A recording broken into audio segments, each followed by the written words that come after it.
O ar está denso e carregado pelo cheiro de suor, cinzas e esgoto que flutua entre as colunas de mármore. Nas ruas estreitas do Subura, o grito de um vendedor de vinho é subitamente cortado por um silêncio absoluto. Homens e mulheres olham para cima, esperando algo que eles não conseguem nomear, enquanto a sombra de um império que se julgava eterno começa a vacilar.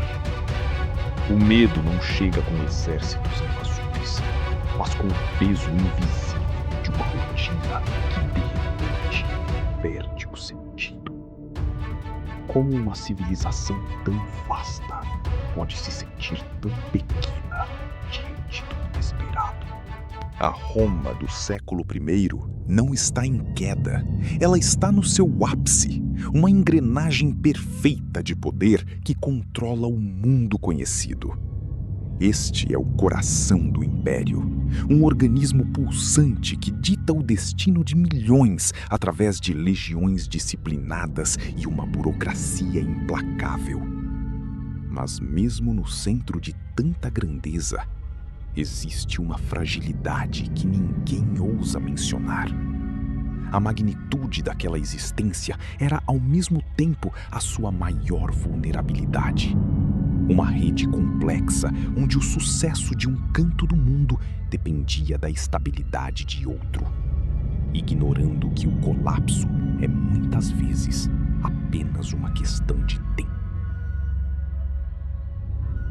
Costumamos imaginar Roma como um lugar de decadência crônica, mas a realidade do século I era de progresso constante. As estradas romanas ligavam o distante ao centro. Os aquedutos levavam água corrente a vilas antes estéreis, e o comércio de cereais nunca foi tão eficiente. Era um mundo de ordem, segurança e uma confiança quase religiosa no sistema. Ninguém ali acreditava que o brilho do mármore pudesse ser apagado, pois a estabilidade parecia ter sido vencida pela própria força de vontade de seus arquitetos. A estrutura social era uma pirâmide rígida, sustentada pelo trabalho constante. Nas cidades, a vida girava em torno do fórum, das termas e das trocas comerciais intermináveis. Enquanto nas províncias, a economia agrícola alimentava a máquina estatal. A interconectividade era total, permitindo que bens e ideias circulassem com uma facilidade inédita.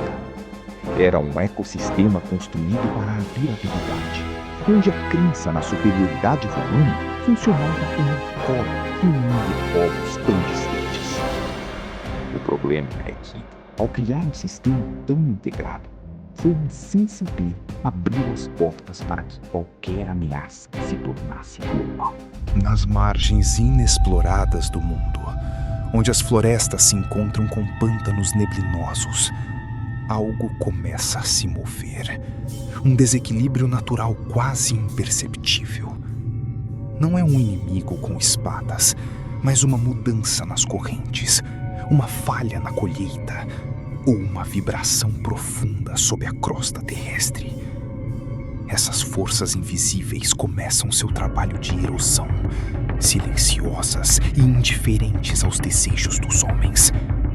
A natureza, em sua complexidade biológica e geológica, não conhece fronteiras nem títulos imperiais. Ela apenas segue ciclos que os romanos não tinham como decifrar ou conter. A tragédia encontra o mundo civilizado no porto de Óstia. Barcos carregados de especiarias e trigo chegam, trazendo em seus porões o início do fim. Ali, no ponto onde o império se encontra com o mar, o portal é aberto. A movimentação frenética de mercadores e escravos se torna o vetor perfeito para o que chega de fora. O que antes era uma rotina de lucro transforma-se em um foco de desordem. Um ponto cego na segurança romana, por onde a instabilidade começa a infiltrar suas raízes. A propagação ocorre com uma rapidez aterradora, acompanhando os passos das legiões e as rotas de comércio que antes eram o orgulho de Roma. Cidades que eram monumentos ao luxo veem o silêncio se instalar em suas praças. Onde antes se ouvia o debate dos filósofos e o barulho dos artesãos, agora resta apenas o vazio de casas abandonadas e o eco dos passos apressados de quem tenta fugir. A impotência torna-se o sentimento predominante, uma confusão generalizada que transforma a ordem em caos antes que as autoridades consigam compreender o tamanho do desastre. Em Roma, as tentativas de reação revelam o abismo entre o poder militar e a fragilidade do conhecimento. Médicos, sacerdotes e magistrados buscam respostas em livros antigos, sacrifícios aos deuses e decretos imperiais. Mas todas as ferramentas são inadequadas para o que enfrentam. A superstição ganha terreno quando a lógica falha, e as medidas tomadas, baseadas em crenças equivocadas, acabam por aglomerar pessoas e acelerar o que tentavam evitar. Cada esforço de controle torna-se um erro que aprofunda. Os laços que mantinham a sociedade coesa começam a se romper. O medo do outro faz com que vizinhos se fechem em suas casas, ignorando os pedidos de socorro de quem vive ao lado. A lei, que antes garantia a paz, é substituída pelo instinto de sobrevivência. Relatos da época descrevem um mundo onde o afeto familiar é sacrificado perante o terror, onde a institucionalidade desaba e o homem se vê reduzido à sua versão mais primitiva.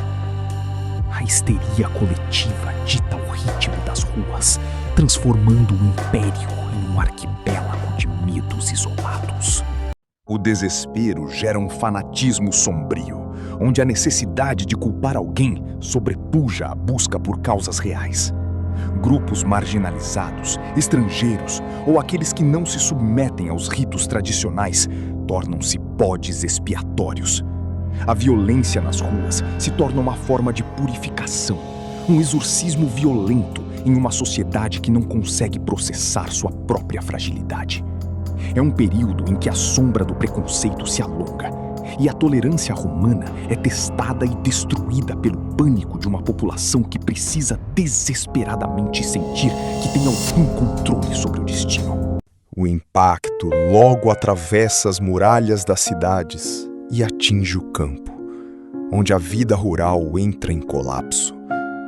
Vilas são abandonadas às pressas e os campos, outrora férteis e bem cuidados, são lentamente reclamados por um mato indomável. A produção de alimentos para de fluir e a fome se torna uma sombra que persegue os que fugiram. A natureza, em sua impassividade, parece recuperar o espaço que lhe foi tirado, demonstrando que, sem a mão do homem, a grandeza de Roma é apenas poeira sendo levada pelo vento. Eventualmente, o ritmo da tragédia começa a perder força, não por mérito humano, mas por esgotamento. O desastre consome o que precisa consumir e se retrai, deixando para trás um mundo irreconhecível. Não há comemorações, pois a vitória é vazia diante da magnitude das perdas. O silêncio que retorna às ruas não é o da paz, mas o da exaustão. É um momento de luto coletivo, onde a poeira baixa e revela uma paisagem de escombros, tanto físicos quanto morais, sobre a qual o futuro terá que ser construído. O mundo que emerge desse processo não é mais o mesmo. As estruturas econômicas mudaram. A confiança no sistema imperial foi abalada. E a mentalidade de quem sobreviveu foi marcada para sempre. As instituições tiveram que ser reinventadas, e as antigas certezas sobre a eternidade de Roma deram lugar a uma visão mais cética e cautelosa. Do caos e dos restos deixados para trás, uma nova forma de governar e de viver começou a germinar, adaptada a uma realidade onde a vulnerabilidade deixou de ser uma abstração para se tornar uma constante.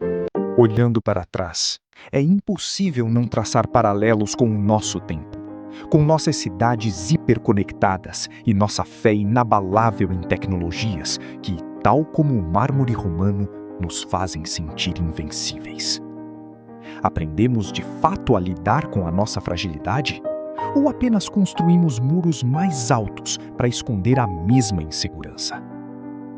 A história não se repete, mas ela sussurra advertências para aqueles que se recusam a escutar. O que nos garante que o nosso apogeu não esconde as sementes do mesmo tipo de colapso silencioso? A jornada através das eras nos mostra que a civilização é uma construção frágil, sustentada por um delicado equilíbrio entre o esforço humano e o imprevisível. Olhar para o passado não é apenas um exercício de memória, mas a única forma de mapear o terreno incerto do futuro. A história nunca termina, ela apenas muda de cenário. O convite agora é seguir para uma nova era, onde as lições de ontem encontram os desafios de amanhã. Deixe o seu like, inscreva-se no canal, ative as notificações